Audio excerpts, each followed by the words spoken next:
Delia, why don't you give me your name and your date of birth? You want my full name or just, you Yeah, want my yeah. middle name and everything? The whole works. The whole works. Your maiden name, too. It's Dehlia Ruth Ellum Denny, And what's the date of your birth? 6/29/14. 28 years old. 28 and holding. Where were you born? Right here in Oneida on my grandma's place up near Seymour. What was the name of your parents?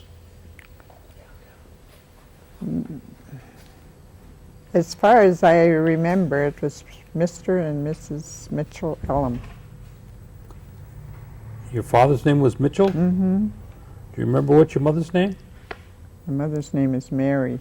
And her maiden name? Her maiden name was Hill, I believe. Do you remember your grandparents at all?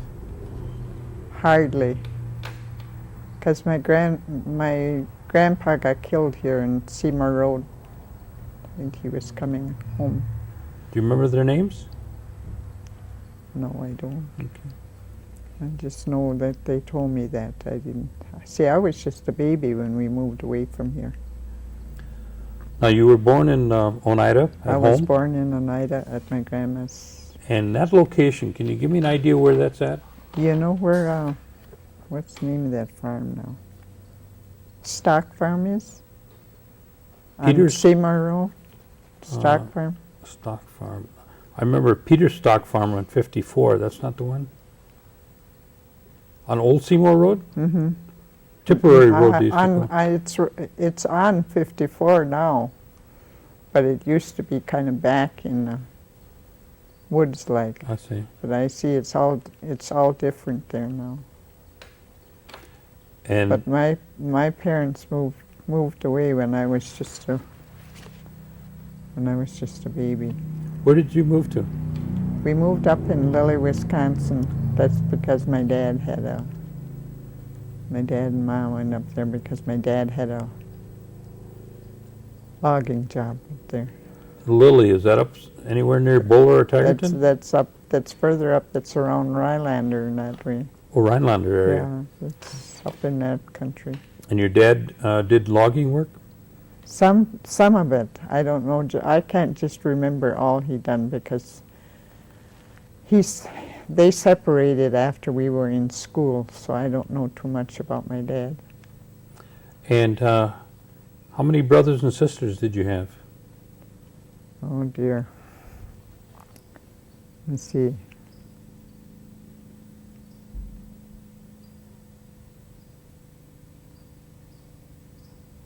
I had one full sister, but I had a lot of half-sisters. You know Minnie Ellum and Lily Ellum, Lily John. Those were my half-sisters. And one, she died, was Mary Jane Parker. She used to live on the farm. She used to work on the farm on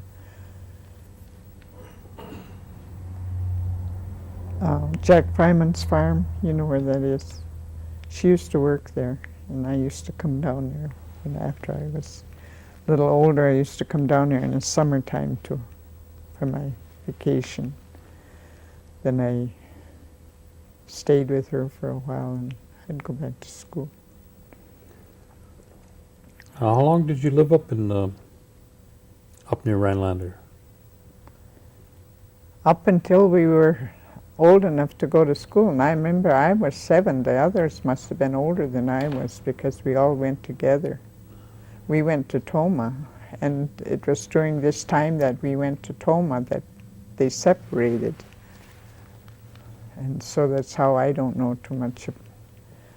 I got to see my dad once or twice after I got to be with my stepdad. See, my mom got married again. My stepdad was there. He come down once because he done something he wasn't supposed to do to me because I never had it done otherwise. So he come down to find it out. My stepdad, he sent me after a pail of water. And so I went after the pail of water. We had a spring. It wasn't no pump or anything. We had to walk because it's spring. Down the hill and over the hill and over the next one. And I stopped because there's a great big pine snake right in front of me. And he was standing up on top of the hill. You hurry up and get that water or I'll be down there after you. I couldn't move. I just stood there. Finally he crawled away. So when he crawled away, then I went after the water and I come back. Well, when I got back and got rid of the water, it's when I got strapping. There's what you call stripes over my back, and it wasn't necessary for him to do. My mother didn't like it, and how my dad got a hold of it, I don't know, but he come down. I never touched her, and all the time she was with me, he said, no, he said, you let your, he was talking to my mother by the gate, now you let him. She said, no, I didn't tell him to whip her or nothing. He done it on his own. And he says, she was talking Indian, of course. I don't know what they were saying because she wouldn't allow us to listen when she was talking Indian. It wasn't supposed to be our time to listen. She said, when I talk to you, well, then it's time for you to answer me, but I don't want you to stand there and listen to everything I say. So, well, she says, I was going to leave, she says, but he decided that things would be different. And I was turning on to 7 years old, and I got to be 7 years old. She shipped us all off to Toma, school. How many years did you go to Toma?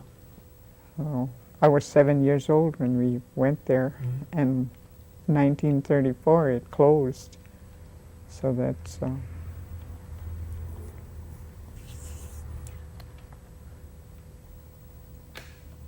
I can't even think of it. That's all right. That's It's been a long time. Did you come? Did you come home at Christmas or in the summertime or? My folks weren't able to get the money to get us home every As often, huh? Christmas or Thanksgiving or whatever. Mm-hmm. So we had to wait 3 years in a row before we could come home on government expense. And then I didn't want to come home because I got used to the children. When I did come home, all I did was give my parents a rough time because I cried all the time. I wanted to go back to school. So when I went back, that's when I got a hold of the disease they call TB. Mm-hmm. I had that for a while, and I landed in the hospital for 6 months. When I got out of there, I had to come home for a year and a half until they figured it was all right.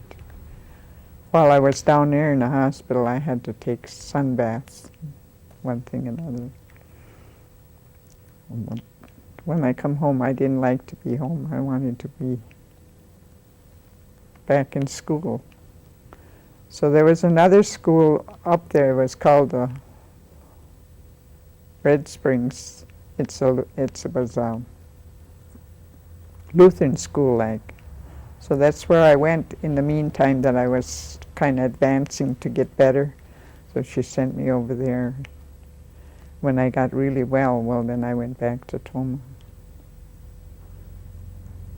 And I was a little bigger then when I went back there, but I had touched a TB, and that's what they done for me out there. Was and so when I got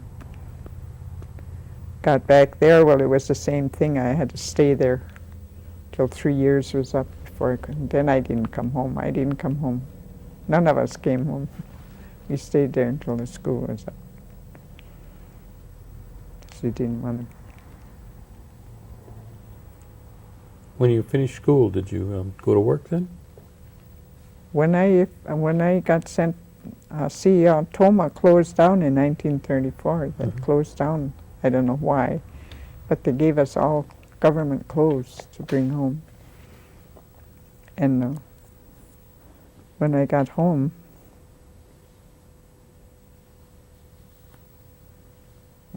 from the school, when I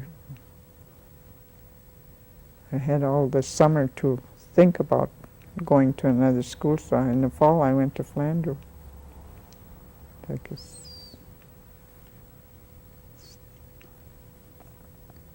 Did you get some good training in Flanders? I didn't stay there long enough. Oh, I only stayed there about a couple, 3 months, I guess, and then I come home. So, did you work at home then, or did you go out and work? I had to work at home. I had to do the raking and everything for the hay. We were on a farm, and I had to rake in the fields. We had to do all this stuff before we could play. That's how strict my stepdad was. So we had to do the hoeing and everything. And when we got to the house, well, he told us that we had to. The girls had to do the dishes, and he had to get something other for the boys before they could start playing.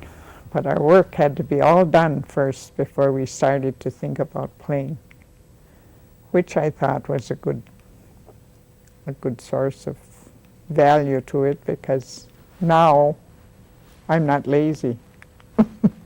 I can see that if you're still working. It was kind of hard, though. Mm-hmm. Especially when she sent us off to school. We figured that she was trying to get rid of us, but it wasn't that. It was because they couldn't handle although they planted everything and they picked berries and everything like that, but they still just couldn't handle the financial part of it for all of us. So that's how we landed in school. But everybody talks about Toma now, and they say some of them don't like it, and some of them, but I never had no trouble there. I liked it there. And I never was in a position to say that I was punished or anything for my language, because I couldn't talk it, I couldn't understand it anyway. My mother and dad, whenever they talked Indian, well, it was just between them. We weren't supposed to listen. That's the way the rules was. When we talk to you, then you... Do you ever wonder why they didn't teach you the language? Yes, after I got to Oneida and after I got to seeing all this, and then some of these white people kind of put me to shame. Oh, because they can talk, then they can rattle it off. I can understand some things and I can say a few words, but to go and carry a conversation, that I can't do. And then I started in a class to learn how, but I quit that because it wasn't in me to learn it. So I just didn't try. well, you really can't blame yourself for not knowing the language, because No, it wasn't your fault. No. No.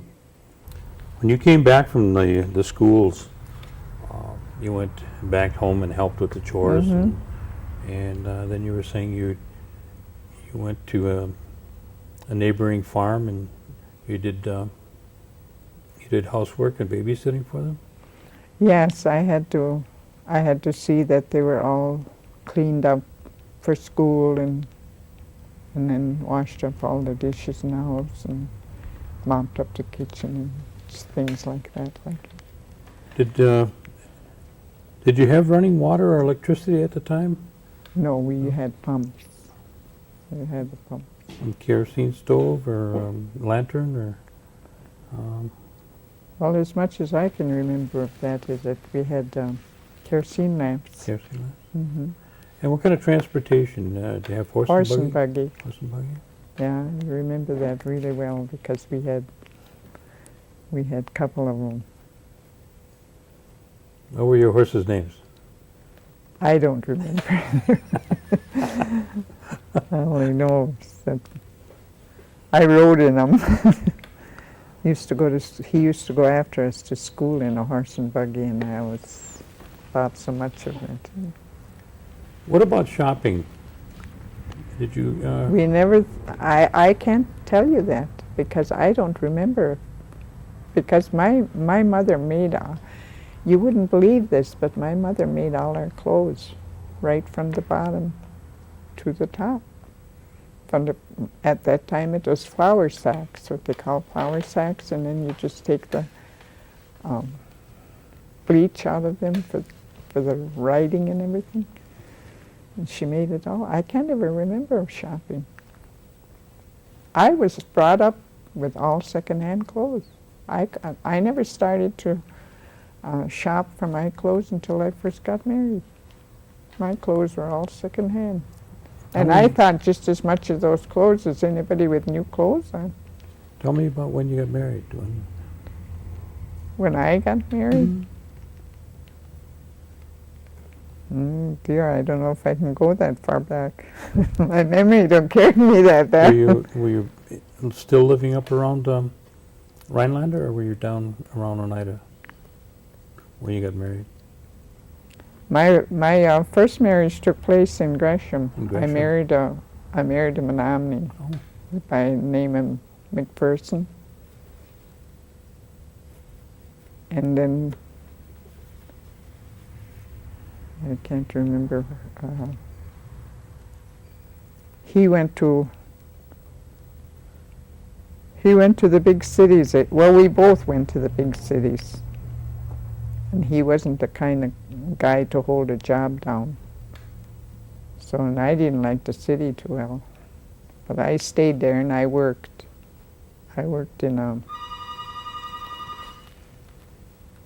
factory where they made chenille bedspreads and chenille house coats and that stuff. I'd done that for a while.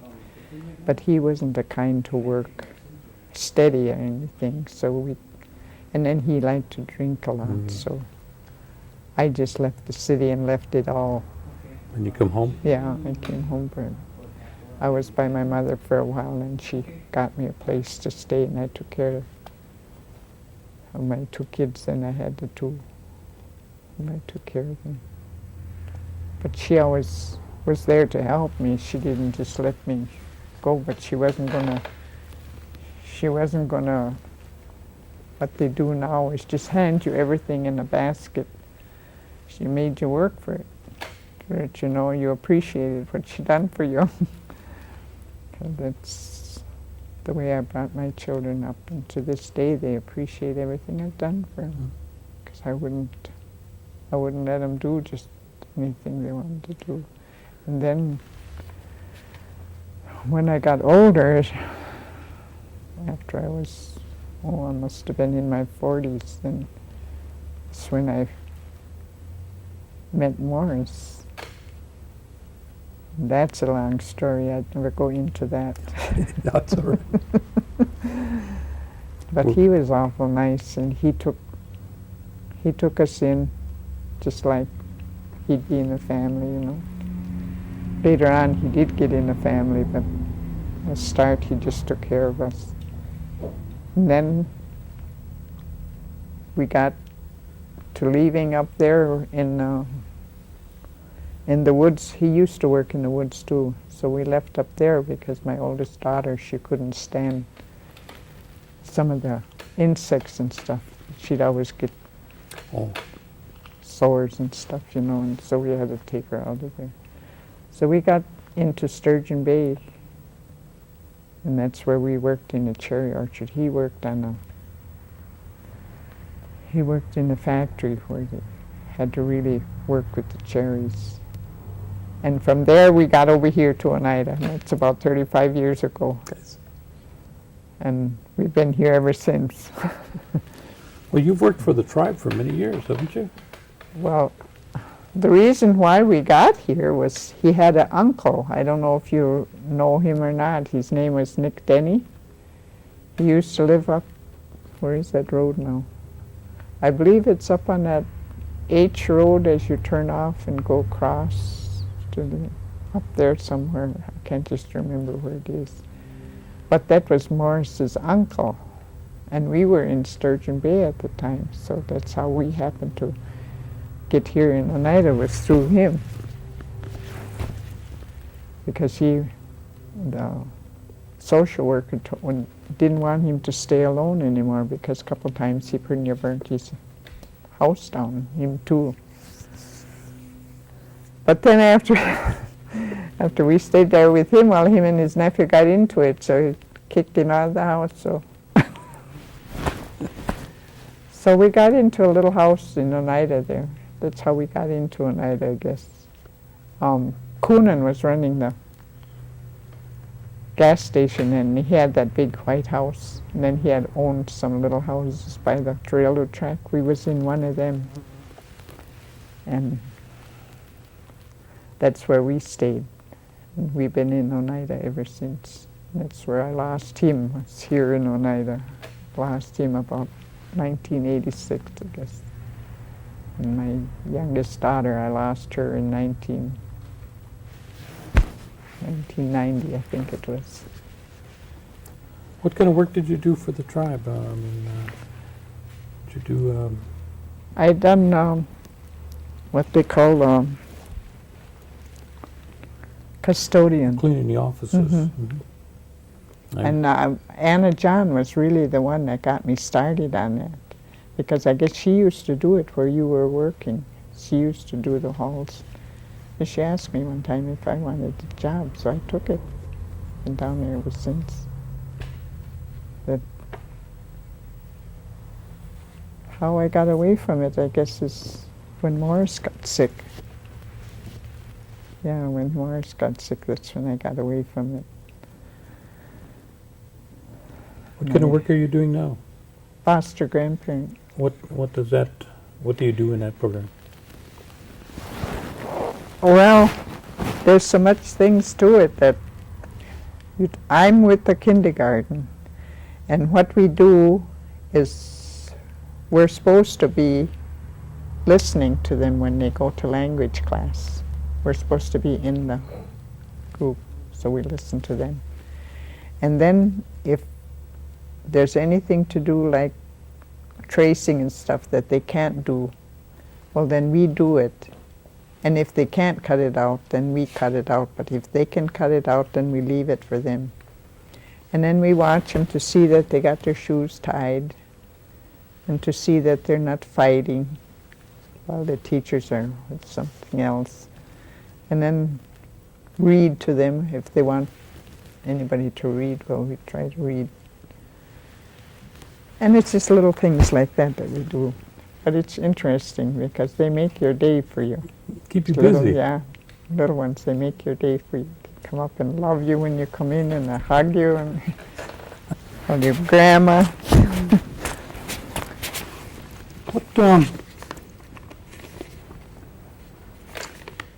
If there were any kind of changes that you could make going back on your life, can you think of anything that you might change?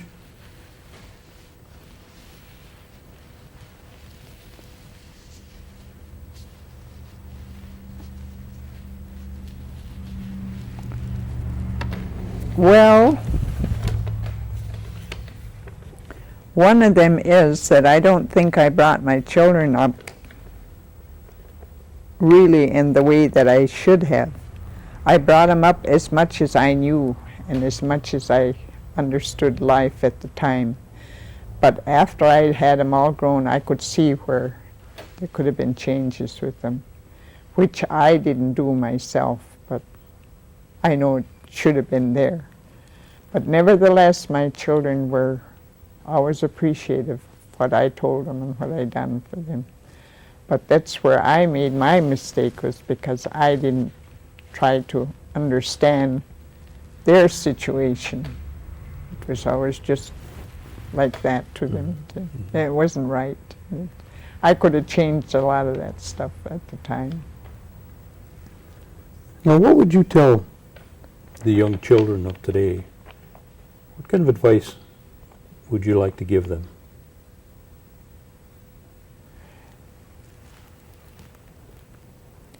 You're all little ones now growing up. And you're soon going to be to the teenage years.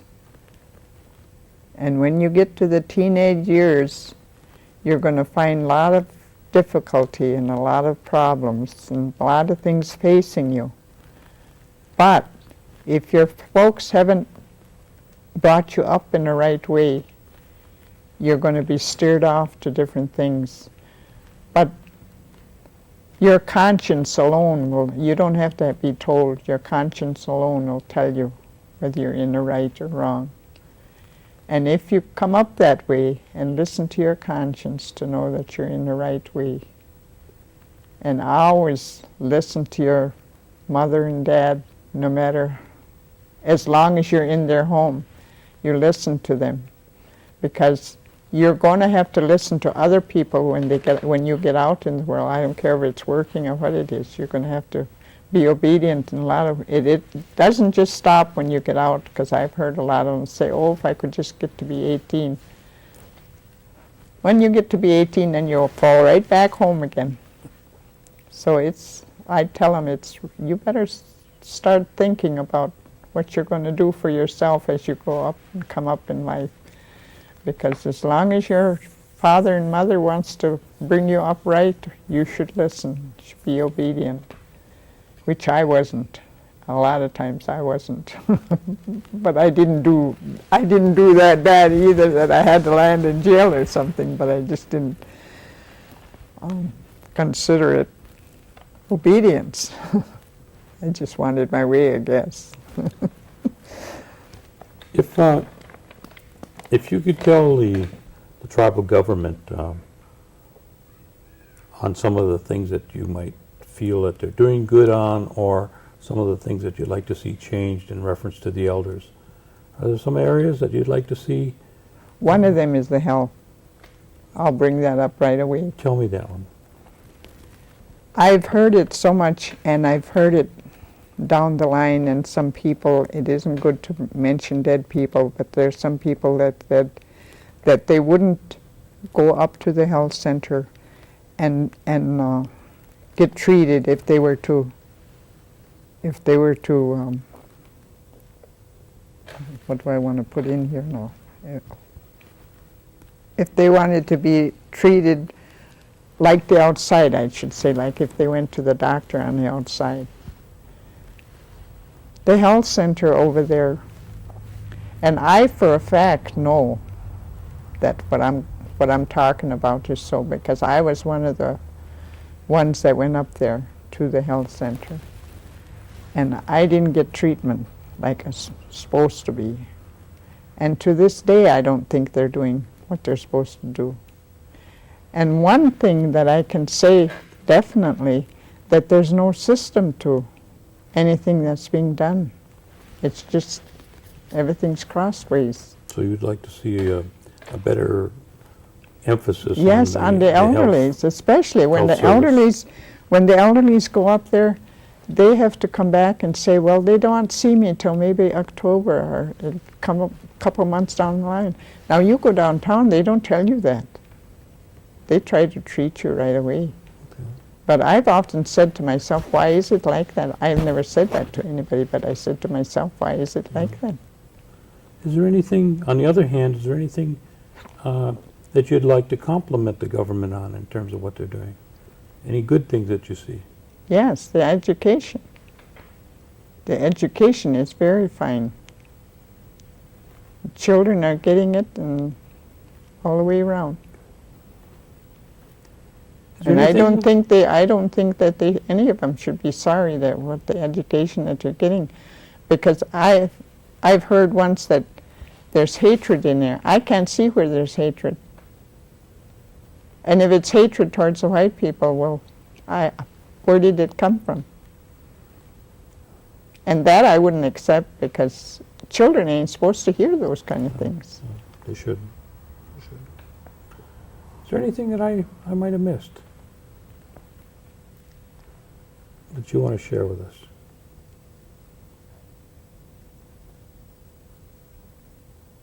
Oh, transportation, it has changed a lot. But that's why I got out of Oneida, was because when I was living down there at Redstone, I lived down there about a year, I guess it was. I couldn't get no place on the weekend because there was no transportation. I always had to pay $5 or $10 in order to get any place. And I was the kind that had to be on the move. I was always ready to go someplace. I couldn't stay put, in other words.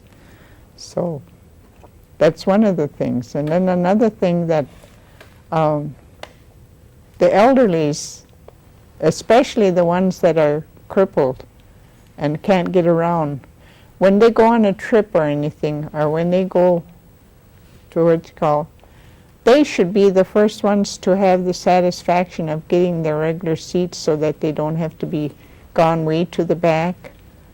They if they want it that way, then the one side should be for the ones that are crippled or disabled, and then they could all go on the other side, vice versa, either way.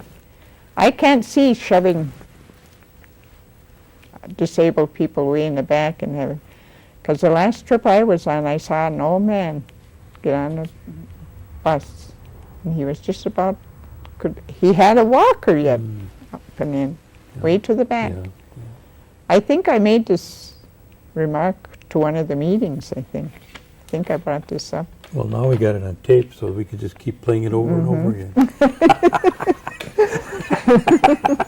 But you gotta let me show it though. So when I show it to you now, you're gonna tell me if I can put it in with all the rest of them or not, okay? Because I'm not gonna show it to anybody else but you. All right? Okay. Okay. Well, we want to thank you for coming this afternoon, and I was glad I appreciate can. It's just like when I got into the foster grandparents. See, when I got into the foster grandparents, I was kind of backward. I wouldn't put myself out there. I wanted to stay home, and I wouldn't put myself out anywhere. But two people came to the house. First one, she came and talked to me. She said, why don't you try to join the foster grandparents? And then she's kind of talking. Oh, I says, I'll think about it. But Evelyn Cornelius, she come in, and she had the paper with her, the form and everything. She said, you make this out. I knew what she was going to do. So I made it out. Sure enough, I got in there, and I've been in there ever since. that's good. I've been in there ever since. And it kind of took everything, that shyness or that backwardness away from me, because I didn't want to associate with people, I guess is what it would be. And then I think we was at Norbert Hill one time, a man come up to me and he said, would you be willing to talk to elderlies? He said, just a group of elderlies. Oh dear. I said, yeah, I'll try. So I did. And then when we went to, I don't know if it was Madison or where it was, but I was asked to speak again, and there was 300 people in there. I said, I don't know. But I went. I done all right. Everybody says I done all right. So since then I've been open. I haven't been backward. I've been trying to get along with everybody, and Julie says you're doing a good job. I've been trying to get along with everybody and trying to help everybody that I can. Trying to You keep it do up. what I believe in. You keep it up, okay? Okay.